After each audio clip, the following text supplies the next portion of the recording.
During Epiphany at Kenilworth Union, we're preaching this sermon series called A Gentle Word to an Aging Empire. We're looking at a tiny slice of Paul's letter to the church at Rome. The gospel lesson this morning is from the gospel according to St. Luke. Then Jesus told them a story about their need to pray always and not to lose heart. Jesus said, in a certain city there was a judge who neither feared God nor respected people. In that city there was a widow who kept coming him and saying, "Grant me justice against my opponent." For a while he refused, but later he said to himself, "Though I have no fear for God and no respect for anyone, yet because this widow keeps bothering me, I'll grant her justice so that she won't wear me out by continually coming." And the Lord said, "Listen to what the unjust judge says. Will not God grant justice to God's chosen ones who call out to him night and day? Will God delay long in helping them?" And the epistle lesson is a single line from Paul's letter to the church at Rome. Persevere in prayer. Pray with me. May the words of my mouth and the meditations of our hearts be acceptable in thy sight, O Lord, our rock and our Redeemer. Amen. When Paul wrote his letter to the church at Rome in 57 AD, the Roman Empire was near its zenith. The empire covered 1.9 million square miles, from the British Isles in the north to Egypt in the south, from Spain in the west to Iraq in the east. 100 million people answered to the Roman emperor. The population of the city itself was 1 million. No European city would reach that size until the 19th century. But even at its zenith, life is not easy for little people in the city of Rome in 57 AD. This is an aging and coarsening empire. By the time Paul came around, the city was already 800 years old, and things are not easy. The middle class is shrinking. The poor have nothing to do because slaves do all the work. 1 in 5 Romans is enslaved. Welfare is ubiquitous. Free bread and circuses distract the masses from their indolence. The games are violent. Chariot races are more lethal than NASCAR.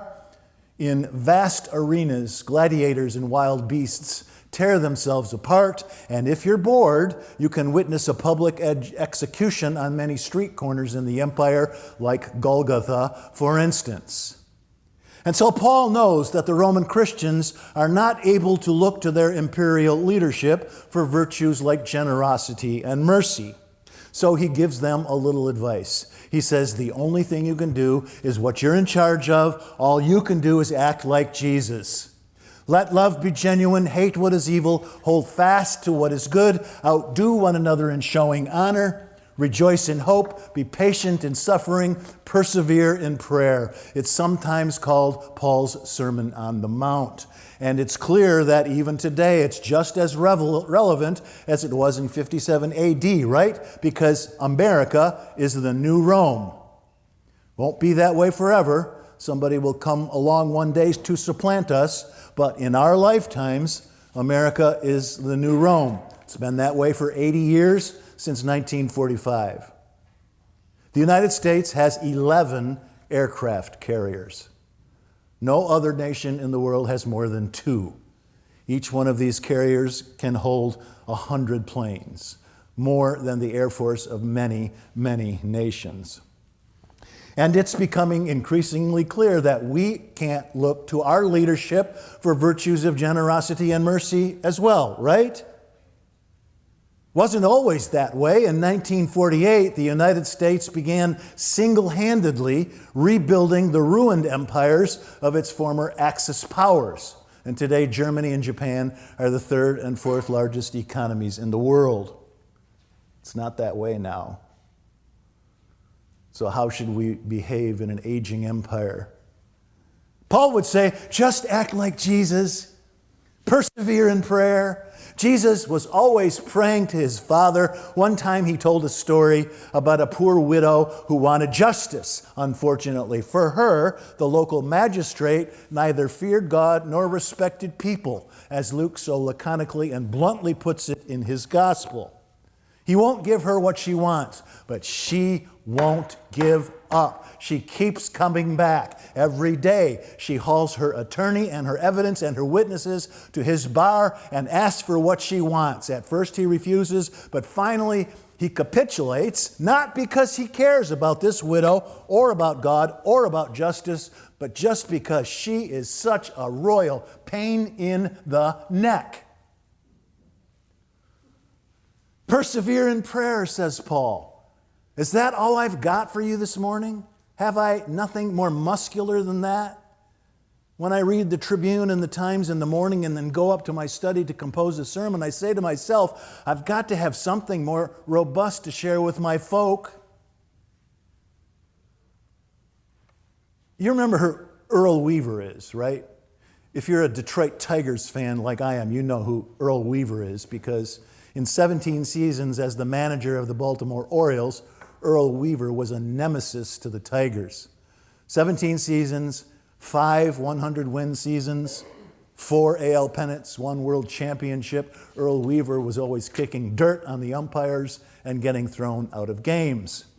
In the 1970s, the Baltimore Orioles had a bunch of ball players who were also devout Christians, and they loved to get together to pray. They were always having prayer meetings. This drove Earl crazy. He wanted them to be at batting practice. And he said, would you guys knock this off? Go throw the ball. And one of the Orioles said, what's the matter, Earl? Don't you want us to walk with the Lord? And Earl says, I'd rather have you walk with the bases loaded. He's got a point, right?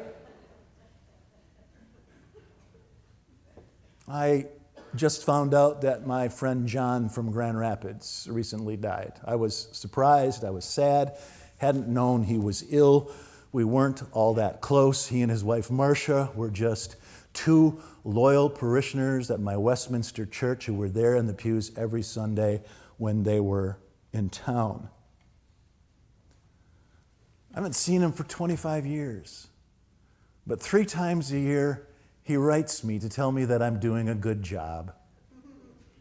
And we all need someone to tell us we're doing a good job, because much of the time we don't know whether we're doing a good job or not. And Lord knows there are plenty of people to tell us we're not. And so John was like a diamond for me, precious because he was rare. John was tall and lean and handsome and gentle. He was a folk singer. He was always hauling his guitar to dive bars in Grand Rapids to serenade lovers with ballads of romance and loss. When he'd written 12 or 15 songs, he'd cut a CD and he'd send his very heart to me.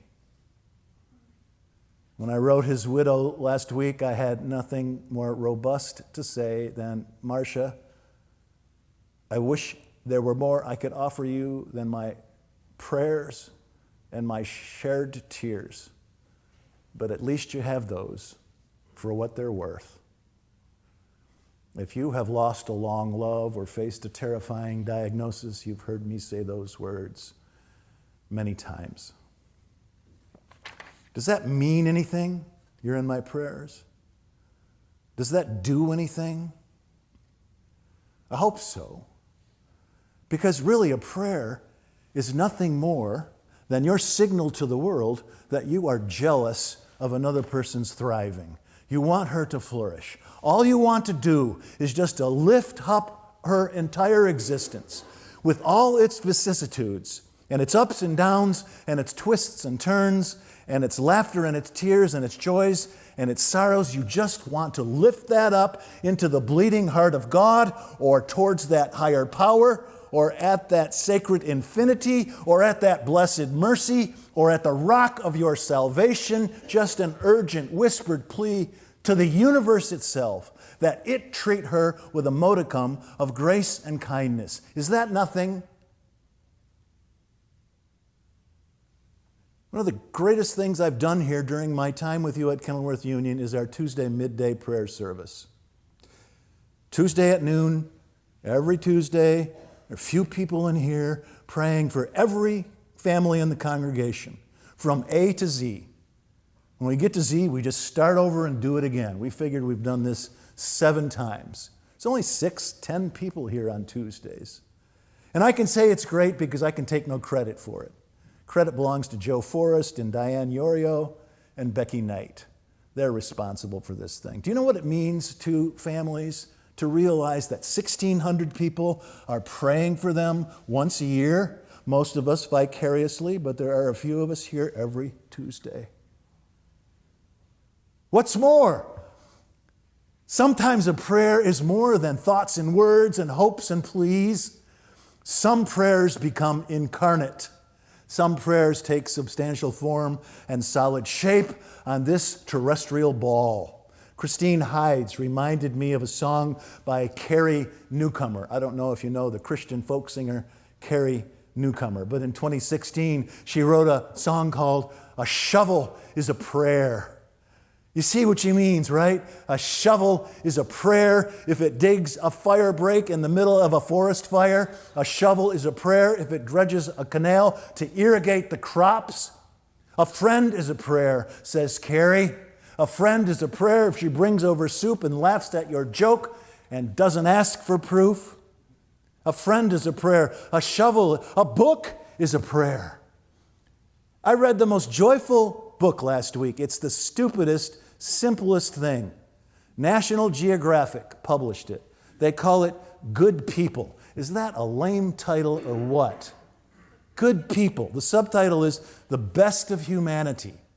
All that book is a collection of 100, maybe 200 kindnesses one person has shown to another, related, of course, by the recipient of that particular kindness. That book was a prayer for me last week.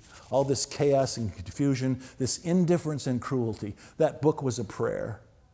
Your work can be a prayer. Your hope can be a prayer. Here's a selection from Good People. Jennifer writes this. Jennifer says, "I am dyslexic.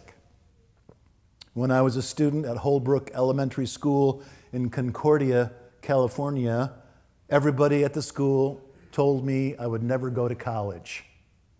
But Mrs. Stevens, my 2nd grade teacher, just said, 'Let's prove them wrong.'" Well, Mrs. Stevens, wherever you are, I just graduated from Harvard. Thank you for believing in me. The great German Jesuit theologian Karl Rahner says, maybe prayer is nothing more than these little, nameless, unremembered kindnesses we send to each other. Karl Rahner actually borrowed those words from the English poet William Wordsworth, but I love the way they both put that, the tiny, unremembered, nameless kindnesses we show to each other. Persevere in prayer, says Paul. Pester the Almighty relentlessly, says Jesus. Knock on the door of the deity after midnight ceaselessly until she gets out of bed and gives you what you want. Because Jesus says, will not God give justice to God's chosen ones who call upon God night and day? Will God delay long in helping them?